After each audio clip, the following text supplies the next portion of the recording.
हाँ त का हाल बा भाई लोग। खेसारी विरोधी के बजा देले बाजा हमरे नाम वीआईपी राजा। अरे हाँ भाई लोग, भोजपुरी के ट्रेंडिंग स्टार, अरे हाँ अपन ट्रेंडिंग स्टार खेसारी लाल यादव के finally birthday special song release होकर जा रहा बा। अरे हाँ भाई लोग, जौन गाना के टाइटल बा चांदी के कटोरे। अरे हाँ, ये वाला गाना कब तक होता, कौन चैनल पर होता, कौन तरीके रिलीज करल जाता, गाना कैसन होके बा, पूरा फुल जानकारी मिली तो लोग के ई वाला वीडियो में। तो लोग ई वाला वीडियो के शुरू से लेकर लास्ट तक देख लेंगे। बाकी अभी तक हमारे चैनल के सब्सक्राइब नहीं कर तो अभी सब्सक्राइब करके हमसे जुड़ चलेंगे। तो भाई लोग तो लोग सबसे पहले बता दी कि हाँ, ये वाला गाना कैसा निकला। तो भाई लोग देख लें, ये वाला जौन गाना बा तो बहुत ही ब्लास्ट और बहुत ही खतरनाक तरीका से ये वाला गाना के बनावल गल बा। बाकी भाई लोग ये वाला गाना में खेसारी लाल यादव के बहुत ही मस्त लुक देखे के मिली। अरे हाँ भाई लोग, बहुत ही नया लुक और नया ड्रेस और सब कुछ में तो लोग के नया देखे के मिली। और तो लोग ये वाला गाना बहुत ही पसंद और बहुत ही अच्छा भी लगी। यदि तो लोग ये वाला गाना के सुनब लगी तो बहुत ही अच्छा तरीके से वाला गाना के बनावल गल बा। बाकी भाई लोग ये वाला गाना लिखले बड़ा कृष्णा बेदर्दी। अरे भाई लोग, गाना लिखले बड़ा कृष्णा बेदर्दी।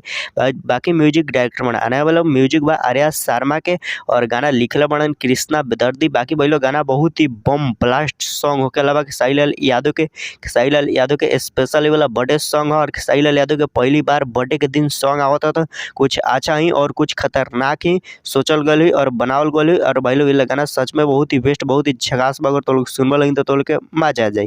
बाकी भाई लोग ये गाना गईले बड़ा भोजपुरी के ट्रेंडिंग स्टार खेसारी लाल यादव और शिल्पी राज मिल के ये वाला गाना गईले बढ़ल है। बाकी भाई लोग तो लोग बता दी कि हाँ, ये वाला गाना के रिलीज करल जाए। अरे हाँ भाई लोग, ग्लोबल म्यूजिक जंक्शन के यूट्यूब चैनल पर तो लोग के ये वाला गाना सुने के मिली तो लोग वेट कर लेंगे। बाकी भाई लोग तो लोग बता दी कि ये वाला गाना कौन तारीख रिलीज करल जाए। तो भाई लोग देख लेंगे खेसारी लाल यादव के बर्थडे के दिन यानी 15 मार्च के खेसारी लाल यादव के ये वाला गाने के रिलीज करल जाए 6:30 में ग्लोबल म्यूजिक के यूट्यूब चैनल पर।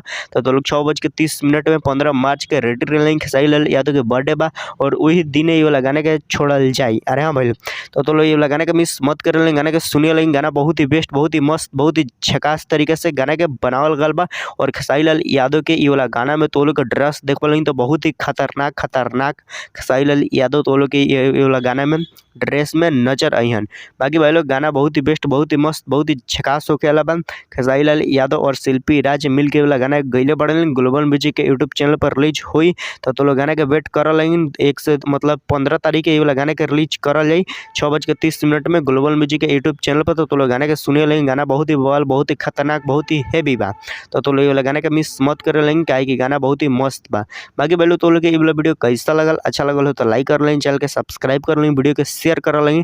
बाकी तो लोग भी खेसारी लाल यादव के फैन हो लेंगे तो एक अच्छा सा कमेंट करे लेंगे और हैप्पी बर्थडे खेसारी लाल यादव जरूर लिखिए लेंगे। Thank you so much full video watch करे खातिर।